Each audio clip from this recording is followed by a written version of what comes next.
Hi guys, how are you? I hope you are having a good Sunday. It is Sunday afternoon here. I hope you guys are having a good Sunday afternoon, preparing for the beginning of the week. I have come back with another common topic that everybody goes through this. Stress. Stress is what I'm talking about today. And in simple terms, stress is how we react when we are under pressure. In simple terms, everybody reacts to stress in a different way, but it's just our body's response to pressure. That's all it is. Um, there are multiple types of stress or causes of stress. Types of stress is you either have acute stress that's just quick onset, and then you have chronic stress that's consistent. Those are the two types of stress that we have. And then we also have causes of stress. Many things can cause stress. Let me think of one. I actually have a few of them that can cause stress. Finances are a huge stressor to a lot of people. Divorce, separation, work stress, health, having a loved one in the hospital, or chronic diseases such as cancer. That's a stressor for most people. Patient undergoing the stressor, and then the family members that are taking care of the patient also. It's not a burden, but it's a form of stress for them. The patient is thinking, am I getting out of this, or will I be able to survive this, or I won't be able? Lack of finances is a huge one. Divorce, sickness, work related. Some people are stressed by their work. If you don't enjoy your work, sometimes the work can be stressful. And it can still be stressful. Even though you enjoy your job, you can still find days of stress where every day will go well, but there are days that will be higher stress than others. Doesn't mean the job is bad, it just means it's part of life. So those are the main stressors. There are more actually, but I just mentioned those few because those are common to what most relationships. Some people have relationship stresses. Family relationships can be a cause of stress. So family relationships, to many people, most families will function like a well-oiled machine, but there's always something that comes up, and that's a cause of stressor for some people. We are all built to handle it. It's just how people handle it is different, but we are all built to handle stress. Some people, they don't handle it so well, and then it turns into chronic health problems for them. And some people, as long as they tell themselves this is short term, it's a passing thing, they can push themselves through it. Some people will pick up a habit, start running. You find people who run, and after they run, their stress levels are low. Or yoga, meditation. For a lot of people, yoga is a stress reliever because it puts them in a zen period where they can handle it better. So that's many ways. What else? Meditation is another stress reliever for most people. What happens to our body when we go through stress?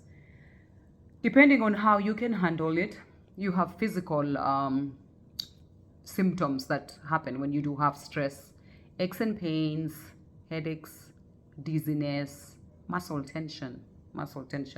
People who carry tension in their neck, shoulders. Women, it's common for women to carry stress in the neck and shoulders. Stomach or digestive problems. When they're stressed, then they have flares. If they have reflux or something like that, their stomach flares. They're unable to eat. Their immune system is weakened. I'm thinking there are so many of them. Exhaustion, trouble sleeping is another one. That's a cause of a stressor. The stressor is in your head. By the time you go to bed, you're unable to switch off your brain, and it's running 360. There's no way you're sleeping. Even if you sleep, you're not rested at that point because all you think about is the stressor. High blood pressure. It occurs as high blood pressure to some people. Chest pain or feeling like your heart is racing. Some people will say, I feel, in medical terms, we call it palpitations, but they say, I feel like my heart is racing. They'll tell you that. The patient who's experiencing it will tell you that. I talk in terms of patient because I'm a nurse, but the person who's experiencing it is going to tell you that they can feel their heart is racing. Those are the main physical signs of stress. Those are the ones I can remember. There are many more, but the ones that jump out of my head, those are the main ones. Stress can also lead to emotional and mental symptoms like you feel anxious, irritable. Some people get depressed. Why is this stressor taking so long? Why did it happen to me? Why me? And that causes depression. Some people, it causes panic attacks. Total panic, full-blown panic attack. They're shaking, nauseated, dizzy at the same time. And for other people, it causes sadness, because there are heavy-duty stressors out there. Most of them you can handle, but there are some that will hit you, and you're like, oh my goodness, what happened to me? Why me? Often people with chronic stress may try to manage it with unhealthy behaviors. Some people will start drinking that's their way of coping with whatever stressor is. Some people will start doing drugs because that's the best way they know how to cope with the stress. Overeating, developing a eating disorder. Some people will do that too. Gambling is another one. Some people are stressed and then they go out and gamble, waste their money out there. Too much alcohol, drinking too much is another stress reliever for some people. Those are the stress relievers that some people go through. You may ask, how is it some people can handle it and how is it some people can't handle it? It's just the way we were built, nothing genetic about it. Some people are able to cope with it better and some people are not, depending on the stressor. Chronic stressors or big stresses. The divorce one is huge. This one is huge. It is a huge stressor. Even if you're built for it, you'll have to have ways to deal with it or help to deal with it, such as therapy, having a good support system of people who can walk you through this period of time. Death is huge. No matter how well you are built, those ones they're big stresses. You need help. Support system from friends, support system from family, therapy for some people, but death is huge no matter who you are. That one is huge to everybody. What are some strategies that people use for stress relief? I talked about that. Exercise, yoga, meditation, reflection. At the end of the day, take some time to reflect on how things are going. Let the control go. Because the thing about it is you're trying to sometimes let it run its course. When we try to direct it to think of how it's going to go, the truth of the matter is none of us know how it's going to go. So let the control go. That may be part of why the stressor is stressing you more than it should. Some of them you have no control over. You have no control over death. However stressful, you have no control. That's a heavy duty one. It's a tough one.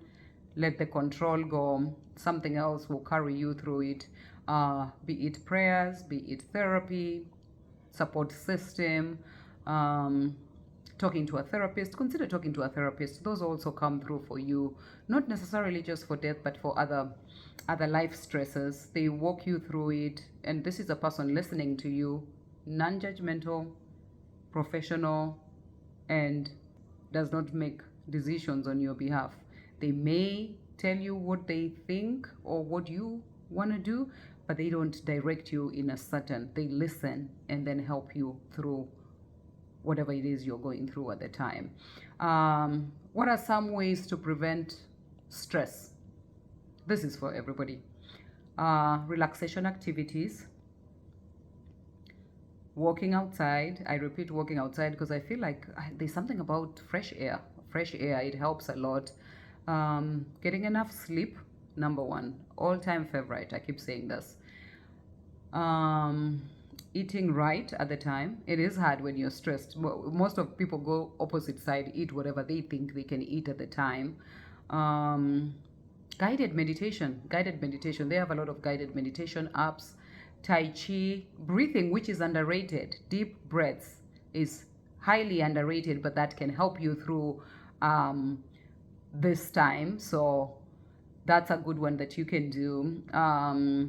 Accept also that you can't control everything. Accept you can't control everything. That will be part of it. It will help you and lighten the burden for you. The truth of the matter is we can't.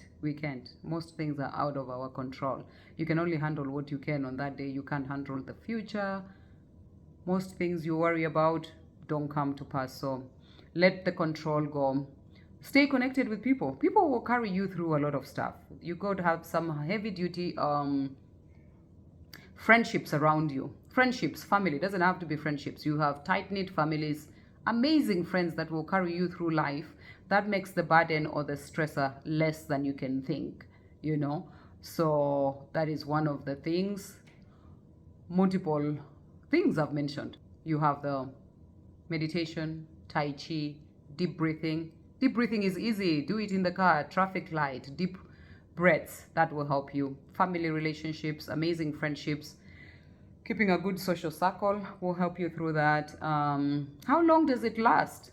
Depending on what the stressor is. Death lasts a long time.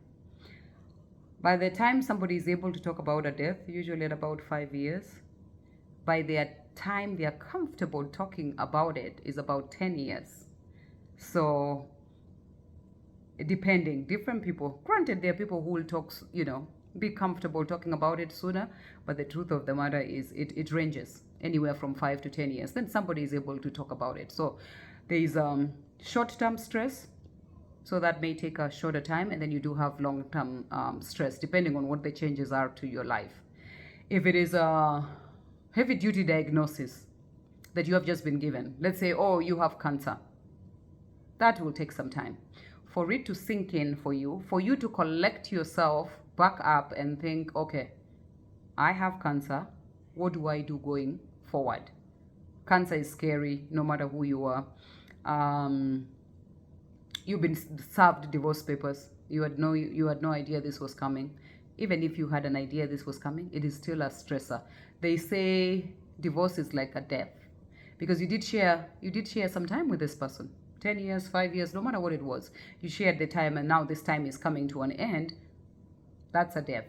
So that is a big stressor too. So depending on the stressor, but if you do feel overwhelmed, resources, talk to people.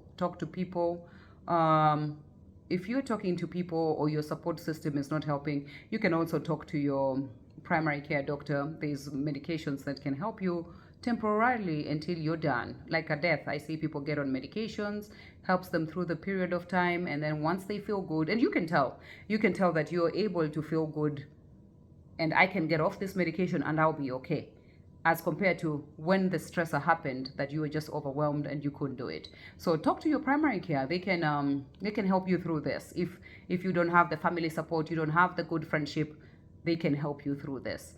So that's the main thing about stress. It affects all of us.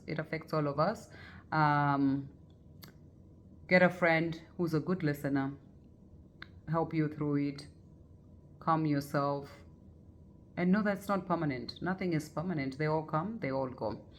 Otherwise, that is it. I can't think of anything else. I think I've mentioned everything that I would think about stress. There are types of stress, what you do, whatever works for you. Choose what works for you. If you're stressed, what helps? Do I meditate? Do I do yoga? Do I get on the phone and talk to somebody? Do I see a therapist? Whatever it is that works for you, that is what you have to do to get you through this difficult time. I wish you guys an amazing week, and we'll see you next week. Take care. Bye-bye.